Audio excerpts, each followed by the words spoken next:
Hello बच्चों, let's read this question. So this question says a stress of 6 into 10 to the power 6 Newton per meter square is required for breaking a material. The density of the material is 3 into 10 to the power 3 kg per meter cube.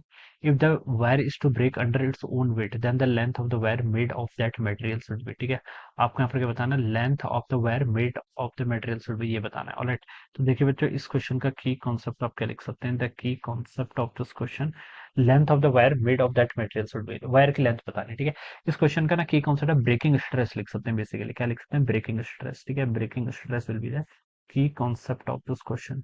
Alright, question में देखिए बच्चों, आपसे क्या बोला गया था कि इतना स्ट्रेस हम लगा रहे हैं। ठीक है, डेंसिटी मटेरियल की गिवन कर रखी है। If the wire is to break under its own weight, उसकी खुद के वेट के कारण इससे टूटना है, then the length of the wire made of that material will be. Alright, तो देखिए बच्चों, ब्रेकिंग स्ट्रेस की वैल्यू आपको क्वेश्चन में गिवन करके, स्ट्रेस देखिए बच्चों होता है क्या, पहले आप ये समझ रहे हैं। स्ट्रेस होता है देखिए आपका फोर्स पर यूनिट एरिया के इक्वल, किसके इक्वल होता है?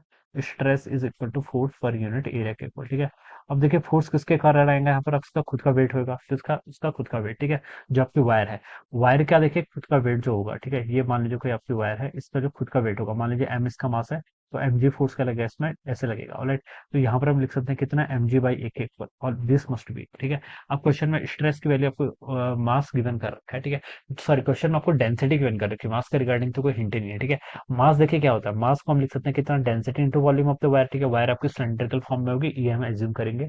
ठीक है, मास किसके इक्वल होता है? आपका density into volume into G divided by आपका एरिया आ जाएगा। ठीक है, वॉल्यूम किसके इक्वल होता है? एरिया इंटू लेंथ के इक्वल, तो वॉल्यूम को मैंने एरिया इंटू लेंथ लिख लिया। ठीक है, जी डिवाइडेड बाय ए से बच्चों आपका ए कैंसिल, तो ये किसके इक्वल हो गया? आपका रो एल इंटू जी के इक्वल।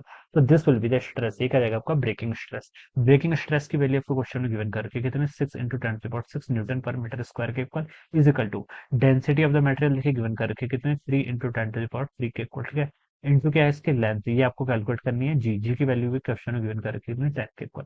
तो यहाँ से देखिए आपका 3 से इसको कैंसिल करेंगे तो 2 टाइम्स चला जाएगा। ठीक है, 10 to the power 3 है, और इंटू 10 करेंगे तो 10 to the power 4। ठीक है, तो यहाँ पर 2 into 10 to the power 6 divide by 10 to the power 4 करेंगे तो इसके इक्वल आ जाएगा, इज इक्वल टू एल। ठीक है, तो एल यहाँ से कितना आ गया आपका? 200। ऐसा इस सिस्टम में आएगा तो 200 मीटर के इक्वल। तो this should be the answer of this question, यानी कि वायर की लेंथ 200 मीटर के इक्वल होनी चाहिए।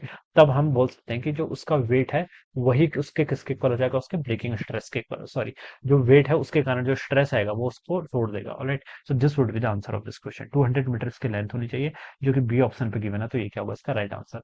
सो I hope you understood this concept. All the best and thank you so much.